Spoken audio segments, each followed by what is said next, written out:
प्रियंका जोर से अपनी ननद पर दहाड़ पड़ी। जैसे तुम बच्चा पैदा किए बिना अपना घर छोड़कर आ गई, यही कहना चाहती हो ना पूनम? और खबरदार जो मुझे जुबान चलाई, मैं तुम्हारी बड़ी भाभी हूँ, समझी ना? आज तक मैं इस घर में बड़ी ही रही, किसी ने कभी मुझे छोटा समझा ही नहीं, जबकि मेरी उम्र शादी के समय केवल 20 साल की थी। छोटी बहू के आते ही वह छोटी हो गई और मैं बड़ी होते हुए भी सबसे दब रही हूँ। लेकिन आज पूनम, तुमने हद कर दी है, तुमने मेरा घर तोड़ने की कोशिश की है। अब तो मेरे घर में नहीं रह सकती। आकांक्षा की बात सुनकर पूनम ने जैसे ही मारने के लिए हाथ उठाया तो आकांक्षा ने उसका हाथ हवा में ही पकड़ लिया। उसकी आंखें गुस्से से लाल हो चुकी थी और उसने गदरते हुए पूनम से कहा, अपने हाथों को काबू में रखना पूनम, मुझे हाथ तोड़ने भी आते हैं। आज मौका मिला है तो जाने नहीं दूंगी। अपनी भाभी की ऐसी गुराहट सुनकर आज तो पूनम देखती ही रह गई।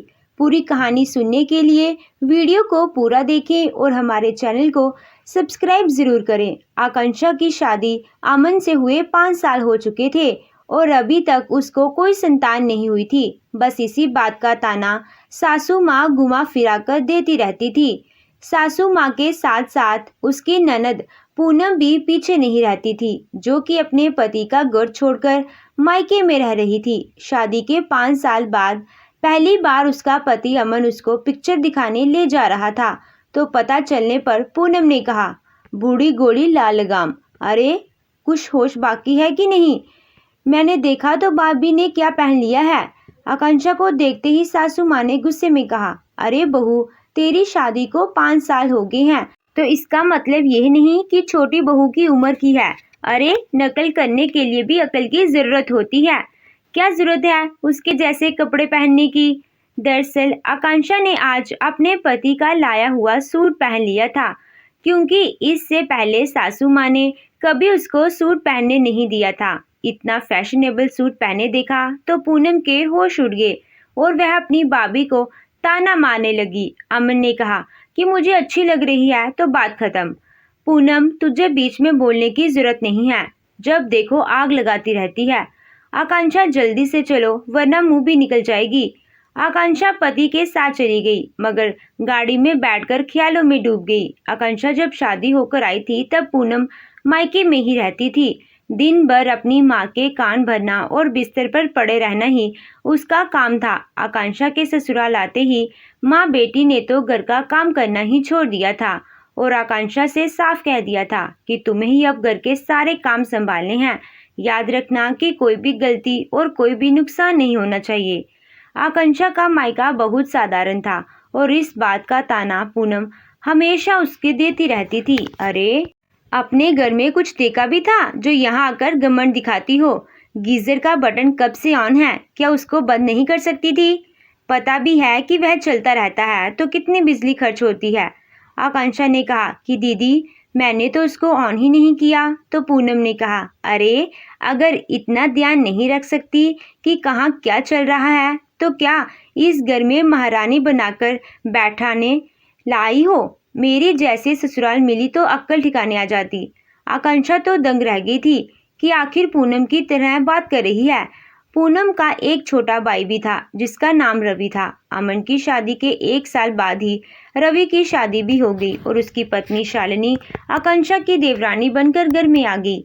शालिनी ने देखा कि आकांक्षा सारा घर संभालती है तो उसने भी काम से छुट्टी ले ली और कभी किसी काम को हाथ नहीं लगाया। सासू माँ जब देखो बड़ी बहू कहकर आवाज लगाती रहती थी और पूनम भी बड़ी भाभी कहकर उससे कोई भी काम कह देती थी। शालिनी पूरा दिन सज धज कर और महंगी फैशनेबल कपड़े पहनकर बैठी रहती थी।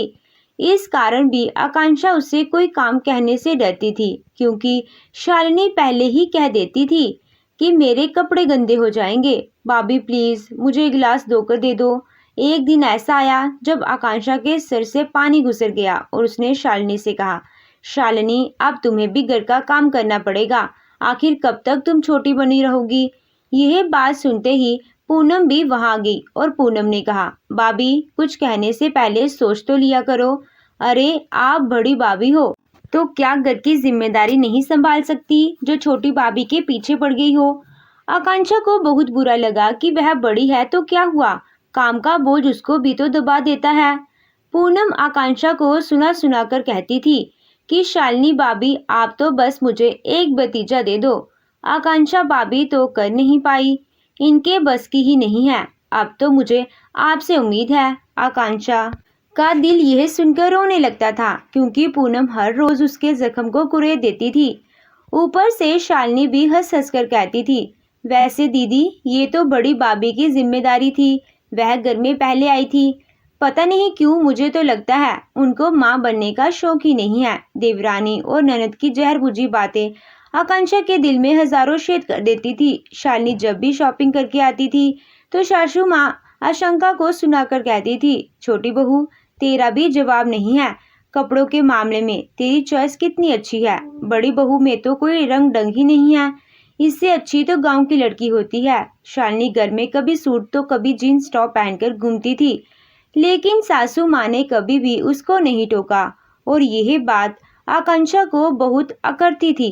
एक बार अपने कमरे में आकांक्षा अपने पति अमन से कहने लगी, अमन मैं जब से इस घर में आई हूँ मुझे बड़ी बहू का दर्जा सिर्फ कहने भर के लिए दिया गया है। मैं यहाँ बड़ी बहू इसलिए हूँ जिस घर का सारा काम कर सकूँ, बाकी तो मेरी इस घर में कोई अहमियत ही नहीं है और मेरी ख्वाहिशों की कोई कदर ही नहीं है। शालिनी जो कहती है वह पहनती है, मगर अब मुझे 5 साल होने को आ रही हैं और अभी तक मुझे साड़ी से छुट्टी नहीं मिली है। शादी होते ही मेरे लिए नियम बना दिया गया कि मैं कभी सूट नहीं पहनूंगी, मगर यह नियम छोटी बहू के लिए क्यों नहीं है।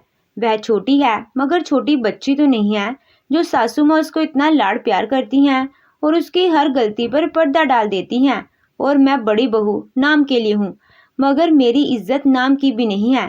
पूनम ने इस बात की शिकायत अपनी माँ से कर दी और दोनों माँ बेटी तुरंत कमरे में आदम की। क्या कह रही है बड़ी बहू, मेरे बेटे के कान भर रही है क्या? तू क्या सोच रही है कि तू मेरे बेटे को मेरे खिलाफ कर देगी? अरे छोटी बहू जैसी तो कभी नहीं बन सकती, उसकी मासूमियत देखी है कभी? और कहा तू तेरे चेहरे से ही चालाकी नजर आती है। छोटी बहू को मैं सूट इसलिए पहनने देती हूँ क्योंकि वह पतली दुबली है और तू खुद को देख, इतनी मोटी थुलथुली हो चुकी है कि तू तो मेरे बेटे की पत्नी भी नहीं लगती। सासू माँ की बातें सुनकर आकांक्षा के आंसू निकल पड़े तो अमन ने अपनी माँ से कहा, माँ मेरी पत्नी के बारे में ऐसा कहने की कोई जरूरत नहीं है। आज तक आकांक्षा के 3 बार मिसकैरेज हो चुके हैं और क्या इसका सेहत पर कोई असर नहीं पड़ता? आप तो जानती हैं कि हमेशा से आकांक्षा इतनी मोटी नहीं थी, तो फिर आज उसका मजाक क्यों उड़ाया जा रहा है? पूनम ने गुस्से में अपने भाई को देखा और कहने लगी, देख रही हो माँ कैसे अपनी बीवी की हिमायत कर रहा है। ऐसी बहू किस काम की जो बेटे को माँ से अलग कर दे। अपने आंसू दिखा दिखा कर यह भाई को तुम्हारे खिलाफ कर देती है। आज तो मैंने सुन लिया, वरना यह तो क्या क्या कहती होगी। पूनम ने यह बात कही तो अमन समझ गया कि उसकी माँ के कान पूनम ने ही भरे हैं। पूनम को गुस्से से देखकर अमन की माँ ने कहा, खबरदार जो अपनी बहन को गुस्से से देखा, इतनी खूबसूरत पत्नी नहीं है तेरी जिसके लिए हमसे लड़ रहा है। छोटी बहू से हर मामले में कहीं आगे है। खबरदार बड़ी बहू जो अब से मेरे बेटे के कान भरे। आकांक्षा दोनों के जाने के बाद बुरी तरह से रोने लगी और कहने लगी कि अब तो मुझे पति से भी कुछ कहने की आज़ादी नहीं है। अमन मैं हमेशा से तो बड़ी नहीं थी, बड़ी बहू का ओहदा मिलते ही क्या मैं इतनी बड़ी हो गई कि मुझे 50 साल की औरत समझा जा रहा है। अमन उसको शांत करवाने लगा। वह देख रहा था कि आकांक्षा मन ही मन बहुत दुखी हो चुकी है और इस घर की स्थिति से तंग भी आ चुकी है। उधर पूनम अपनी छोटी भाभी के साथ जाकर अपनी बड़ी भाभी का मजाक उड़ा रही थी। छोटी भाभी अब तो वह आपके जैसी बनने की कोशिश करती है और आपसे अपनी तुलना करती है। शालिनी ने भी आशंका का मजाक उड़ाकर कहा, मेरी नकल करना आसान थोड़े है, उसके लिए पैसे खर्च करने पड़ेंगे और अपनी भारी लाया को कम करना पड़ेगा जो वह कर नहीं सकती। दोनों देवरानी और ननद मिलकर आकांक्षा की खिल्ली उड़ा रही थी और उनके हंसने की आवाज कमरे से बाहर तक आ रही थी, जिसे सुनकर आकांक्षा को मन ही मन और भी बुरा लग रहा था, मगर बेचारी बार बार अमन से भी नहीं कहना चाहती थी, क्योंकि वह भी उसका दुख देखकर दुखी हो जाता था। इस समय अमन कहीं चला गया था, लेकिन जब वह 2 घंटे बाद वापस आया तो उसने आकांक्षा को कमरे में बुलाकर एक पैकेट दिया, जिसे खोलते ही आकांक्षा के चेहरे पर मुस्कान आ गई, क्योंकि उस पैकेट में एक बहुत सुंदर फैशनेबल सूट था। लेकिन अगले पल ही आकांक्षा का चेहरा उतर गया तो अमन ने कहा, आकांक्षा, यह 3,000 का सूट है, मगर तुम्हारा चेहरा उतरा हुआ है, क्या तुमको यह पसंद नहीं है? आकांक्षा की आंखों से तो आंसू निकल रहे थे। उसने आंसू पोंछकर कहा, अमन, तुम सूट लेकर तो आ गए, मगर क्या तुमने अपनी माँ से पूछ लिया है? क्योंकि वह तो मुझे पहनने नहीं देगी। अमन ने आकांक्षा को अपनी बाहों में भरकर कहा, अरे आकांक्षा, मैं केवल सूट नहीं, पिक्चर की टिकट भी लेकर आया हूँ, और अब तुम यही सूट पहनकर सबके सामने मेरे साथ पिक्चर देखने जाओगी। मैं भी देखता हूँ आज कोई कुछ भी कैसे कहता है। आकांक्षा का दिल तो डर रहा था, मगर आज उसने भी सोच लिया था, जब पति साथ है तो फिर वह भी डट कर मुकाबला करेगी। आकांक्षा ने बहुत खुशी से वह सूट पहना और अच्छे से तैयार होकर जब अमन के सामने आई तो अमन उसको देखता ही रह गया। ये हुई ना बात। अरे, तुमसे किसने कह दिया कि तुम बूढ़ी हो गई हो? तुम कितनी सुंदर हो, तुम्हें पता नहीं है। अब से तुम रोज ऐसे ही सच धज कर रहोगी। मैं भी देखता हूँ कि कौन तुमको रोकता है। वह आकांक्षा का हाथ पकड़कर जैसे ही कमरे से बाहर निकला तो पूनम की आंखें खुली की खुली रह गई। अरे अमन भैया, ये कहीं नाचने जा रही है क्या, जो इतना तैयार होगी? यह बात सुनकर अमन का पारा 7वें आसमान पर पहुंच गया। खबरदार पूनम, जो ऐसे घटिया शब्द अपनी भाभी के बारे में कहे, कहने से पहले सोच लेना कि यह तुम्हारी बड़ी भाभी है और मैं ऐसा बिल्कुल भी बर्दाश्त नहीं करूंगा। तभी सासू माँ अपने कमरे से निकलकर आई तो आकांक्षा को देखते ही बोली, अरे छोटी बहू से प्रतियोगिता कर रही है क्या, जो उसके जैसे सज धज कर आ गई? अरे हंस के पंख लगाकर हंस थोड़ी ना बन जाएगी। यह कपड़े उसके ही ऊपर अच्छे लगते हैं। खुद को शीशे में देखी नहीं है क्या? तेरे शरीर पर कितना मोटापा चल चुका है और उसको भी खा खा कर बढ़ाती जा रही है। वैसे अमन, तो इसको कहाँ लेकर जा रहा है? दिन छुपा रहा है, खाना बनाने का टाइम है और यह तैयार होकर चल दी। अमन ने कहा, हम आज पिक्चर देखने जा रहे हैं और आज पूनम आपका खाना बनाएगी। आपकी लाडली बेटी जो दिन भर आपके कान भरती है ना, वह क्या अपनी माँ के लिए खाना भी नहीं बना सकती? पूनम सुनते ही गुस्से में अकड़ गई। यह तो बड़ी भाभी का काम है ना, मेरा काम थोड़ी है। सासू माँ ने भी गुस्से में कहा, बहू, मैंने तुझे क्या कहा था, लेकिन फिर भी तेरे कदम हद से बाहर जा रहे हैं।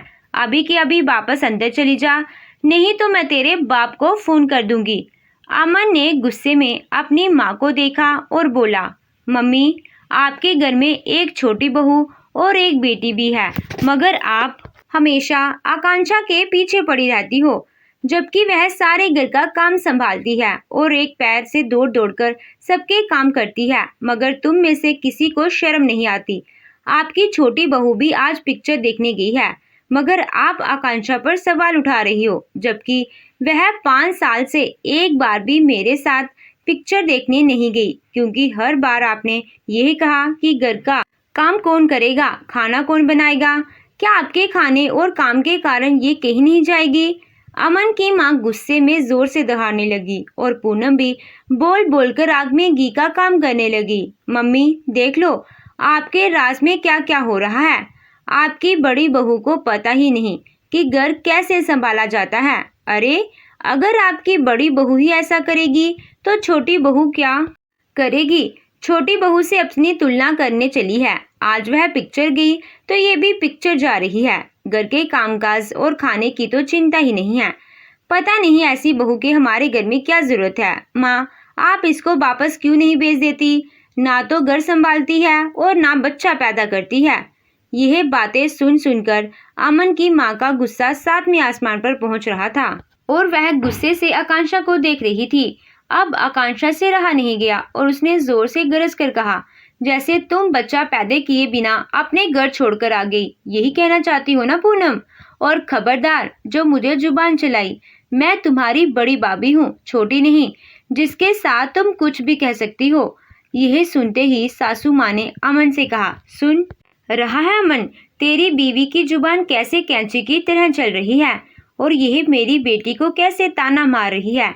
इसे पता भी है कि बेटी ने ससुराल में कितना बर्दाश्त किया है।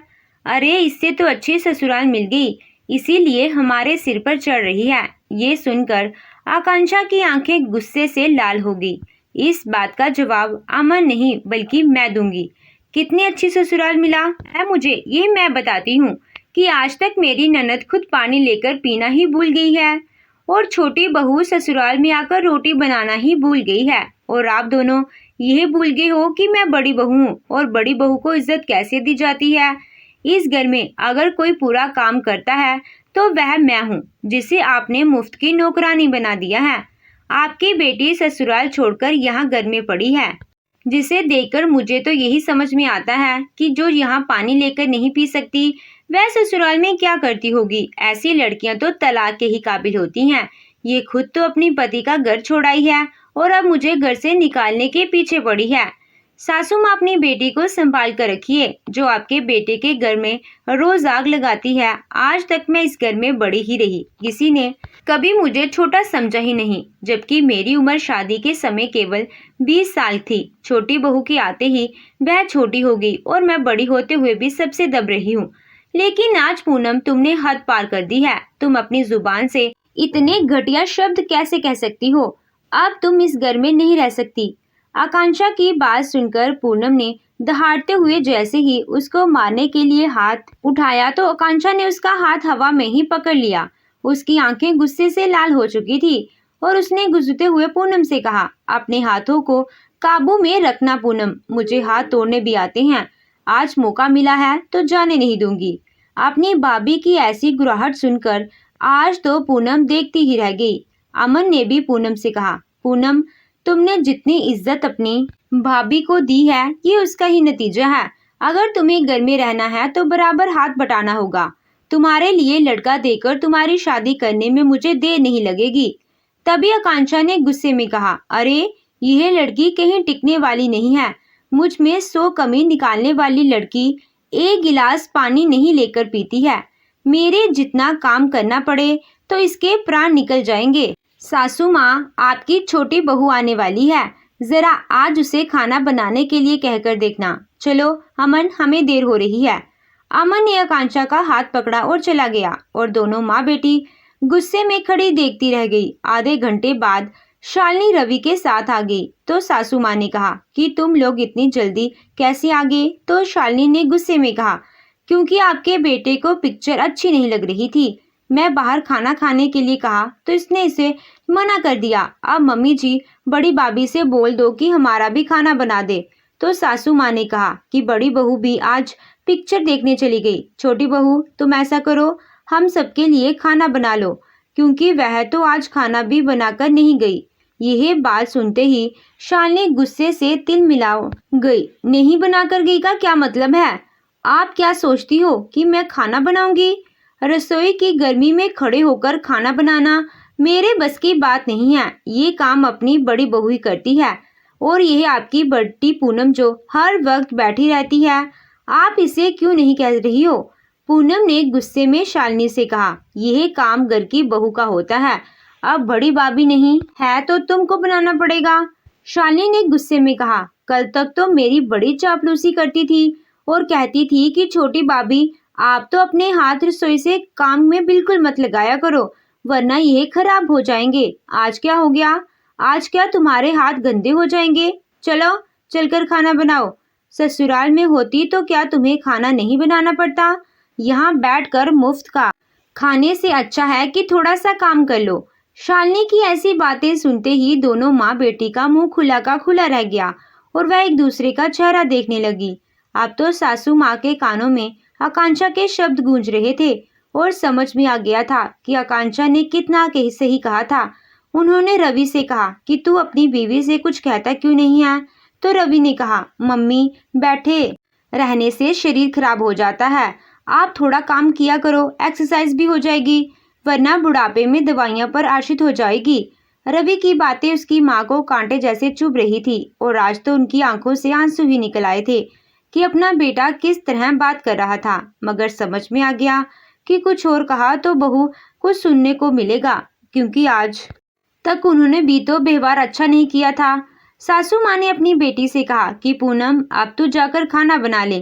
तेरी बड़ी भाभी ठीक बोल रही थी, जब वह पूरा घर अकेले संभाल सकती है तो क्या तू एक समय खाना नहीं बन सकती। पूनम रसोई में खाना बनाने चली गई और सासू माँ बैठकर उन बातों को याद करती रही जो उन्होंने आकांक्षा को कही थी और उसका दिल दुखाया था। उधर आकांक्षा अपने पति के साथ पिक्चर का आनंद ले रही थी, मगर उसे रह रहकर इस बात का दुख भी हो रहा था कि आज वह बिना खाना बनाए पिक्चर देखने आ गई है। ये उसके संस्कार ही तो थे जो अब भी वह ऐसा सोच रही थी। तो दोस्तों, आपको ये कहानी कैसी लगी कमेंट करके हमें ज़रूर बताइएगा। कहानी अच्छी लगी हो तो वीडियो को लाइक कीजिएगा, चैनल पे नए हो तो चैनल को सब्सक्राइब कीजिएगा। Thank you.